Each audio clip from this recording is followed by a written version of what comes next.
The San Francisco 49ers are entering one of the most critical stretches of their season, with eyes locked on the recovery of their young star quarterback Brock Purdy, who has quickly become the face of this franchise and the heart of its offensive identity.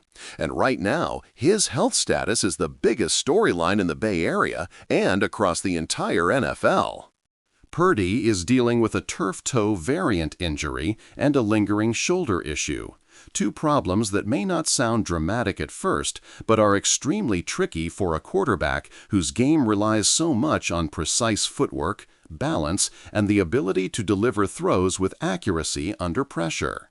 Turf toe in particular is notoriously painful because it affects every push-off and plant step a quarterback takes, which means even the smallest misstep could limit Purdy's mobility in the pocket, disrupt his timing with receivers, and even risk further aggravation if he comes back too early. Add to that a sore shoulder, and suddenly his throwing mechanics can also suffer, turning what some may consider minor injuries into potentially season-defining challenges.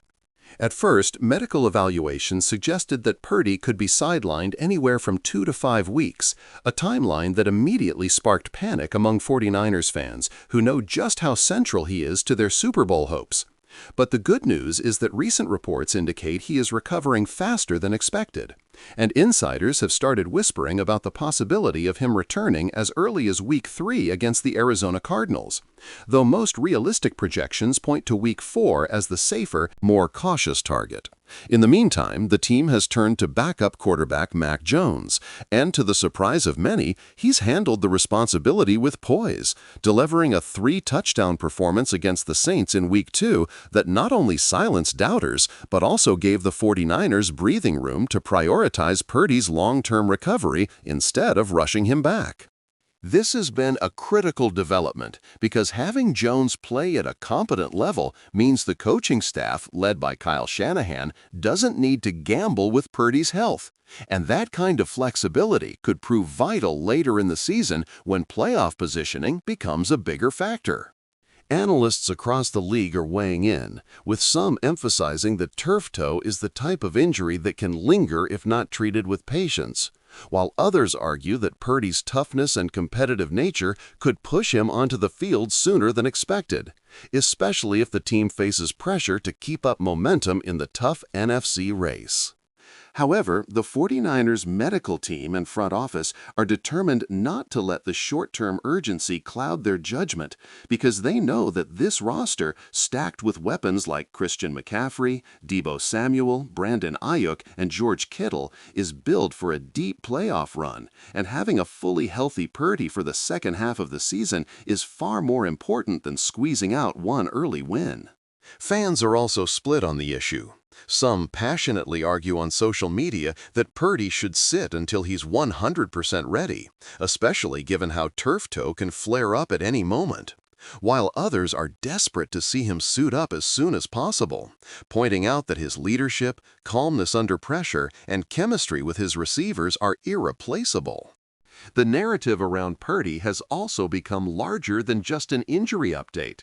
It's a story about resilience, about how a young quarterback who was once labeled Mr. Irrelevant in the draft has now become so crucial that the entire NFL landscape is watching his recovery like it's a playoff storyline in itself.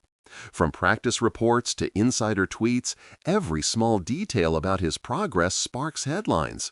And that level of attention only shows how far Purdy has come in such a short time.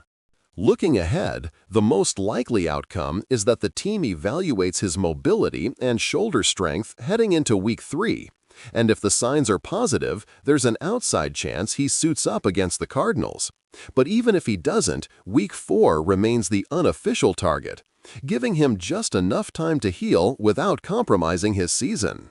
What makes this recovery so fascinating is the delicate balance the 49ers must strike. Push Purdy too soon, and they risk aggravating the injury and losing him for a longer stretch. But wait too long, and they could lose momentum in a fiercely competitive NFC West. Either way, the 49ers are fortunate to have a solid roster foundation and a backup who can hold down the fort. But make no mistake, the team at its best is the one with Brock Purdy under center. His comeback is already being hyped as one of the most anticipated returns of the year, and when he finally steps back onto the field, whether in Week 3 or Week 4, the stadium will erupt, the fans will feel the energy shift, and the rest of the NFL will be reminded that the 49ers are legitimate Super Bowl contenders when their leader is back in action. Until then, every update on Purdy's recovery will continue to dominate headlines, because for San Francisco, their entire season may very well hinge on how quickly and how safely their quarterback heals.